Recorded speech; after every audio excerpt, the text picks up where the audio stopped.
I ended my last lecture with this picture, but this one is better, this map. So if you look at what happens here, you see the Islamic expansion, and I was talking about how Islam just like wildfire um, comes into being as a world religion. Um, so I mean, look here. You have Muhammad. Uh, you have 622 to 632. The expansion going to 621, and then by 732, look how much of the globe is being covered by Islam. And it's going to create the end of the Persian rule. The Persian Empire has been one of the longest lasting empires as well. If you remember, we talked about ancient Persia and its significance. And it's had hits from, for instance, Alexander the Great and so on. But ultimately, the rise of Islam is going to be the end of Persian rule. Essentially, though, I just want to kind of say this.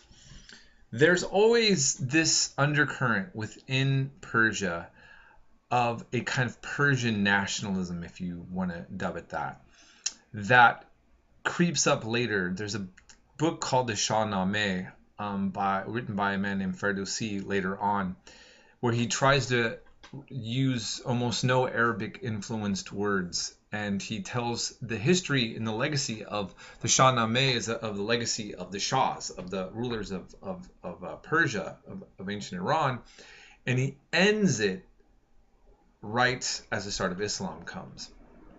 And even to this day, there is a kind of pro-Persian aspect to much of the Islam that comes out of Iran. Later, it's going to be a Shiite country. It is the largest Shiite country in the world now. But there's still also a lot of elements of a Persian centricness that goes on there. So I just kind of want to make that clear. Now, in terms of the rest of the world, we can see the Holy Land is going to be under Muslim rule. Egypt, North Africa, and even Spain. And Spain is probably where you guys didn't realize, and the textbook talks about Charles Martel. Charles the Hammer Martel is going to end up stopping Islam from going any further than Spain. But Europe at the time really felt Islam at its doorstep, as well as it surrounding and taking much land from the Byzantine Empire. And so this religion really took off. Now, for Muslims, the traditional answer to what made it spread so fast was that it's the right religion and God's backing it. And that's the answer, right? From the outside secular point of view, there's several factors that need to be addressed. One, that this war between the Persians and the Byzantine Empire was wearing out their populations. High taxes, back and forth fighting. Can you imagine living on the borders of such? Just think about what these poor Syrians are going through in the civil war, or what Iraqis are going through, getting caught up in these power plays. That's an exhausting thing, wars, and that really seemed to weaken these empires. In terms of the Byzantine side, one factor that's not often addressed was, which I addressed with you, that comes from that book Jesus Wars by Peter Jenkins, is that Christians were also doing a lot of killing of each other prior to this. And remember how I just told you that some of these Christian groups that were Monophysite and Nestorian are going to be more favorable towards Islam somewhat in the beginning, just because they're being persecuted by Orthodox Christianity, or what's considered to be, because Council of Chalcedon wins, right? And these other ones lose.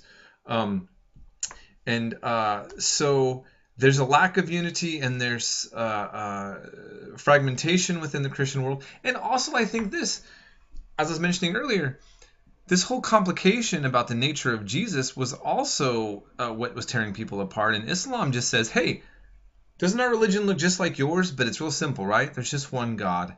Jesus was the Messiah. He's even Kalamat Allah. He's even the Word of God. But he's not even God's son. He's a blessed prophet. That's it. There's no comparison to God. And since our religion looks a lot alike, we have a simpler version of the oneness of God. And we'll remove these taxes that we're imposing on you. Now, one of my professors at UC Santa Cruz, I've not read the text to prove this, said that tax, that dhimmi tax they put on them, the jizya, the tax that you had to pay as a non-Muslim, was lower than some of the taxes they were paying under the Persians and the Byzantines. Now that puts another twist on it, if that's the case, really, right? That this tax, it seems so insulting and to say, oh, you non-Muslims have to pay the special tax. But oh my goodness, if that's lower than what you were facing before, and you have the option of not having to pay it if you simply convert to a religion that looks somewhat similar to yours to begin with, you can see how these various factors would make Islam very appealing. Okay, and so that's what happens. And I'm going to move on then to the Abbasid Dynasty, and then I'm going to go back and clarify some other things. But the Umayyads are going to fall apart and flee with the remnant into Spain, and they're going to create a center, the Abbasids, in what is now Baghdad. Okay. And they built it on the old structure of the Sassanid Persian power base. They favored the Nestorian Christians. So while now we're seeing Assyrian Christians who are from the Nestorian branch of Christianity being persecuted in northern Iraq, these were actually favored to the point that the Nestorian Christian Hunayn ibn Ishaq was head of the Beit al-Hikmah, the House of Wisdom, in which science was flourishing under the Abbasid Dynasty. So a Christian was appointed as a head of an important institution within the Islamic world there. Okay, so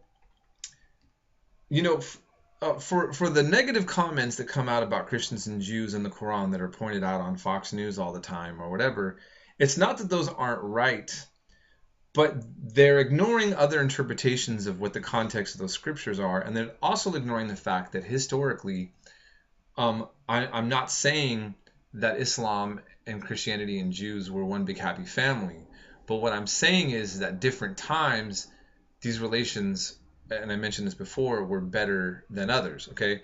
And Christians and Jews did have roles to play within these empires, as we're seeing empirically proven. So this led to the inheritance of Persian court culture for the Abbasids. The paper revolution and trade and travel happened. And then they developed Islam further, and they created what are called, they compiled what are called hadiths. I can only just mention this briefly to confuse you. Islam is not just about the Quran. Most of the law, it is the most important text for the Muslims, okay? But hadiths, the sayings of the Prophet Muhammad and of his actions, are used the most for creating what is called Sharia, or Islamic law.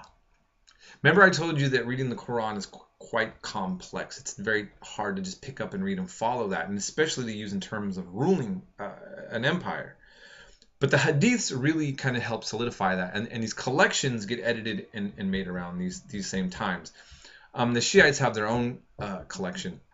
Now, I'm going to have to end here, but what I wanted to point out is that as the text will show you, the Islamic world is going to heavily influence the Western world. The documentary you're going to watch on Islam in Europe is going to also talking about how it influences the Renaissance, and we bring in and what that does. But also, Islam gets influenced heavily from the West, not just the Persians, but the Byzantine way of ruling and the Persian way are going to become adopted into what is also the Islamic way. So Western civilization and Islamic civilization often like to downplay how much they've influenced each other. But if you really look at the historical record, both sides have made a major contribution to each other's cultures. And, the ideologues and the purists can be angry about it. And I'm not disputing with anybody on that, but I'm simply pointing out that that's a reality that we need to keep in mind. And I will end the lecture here.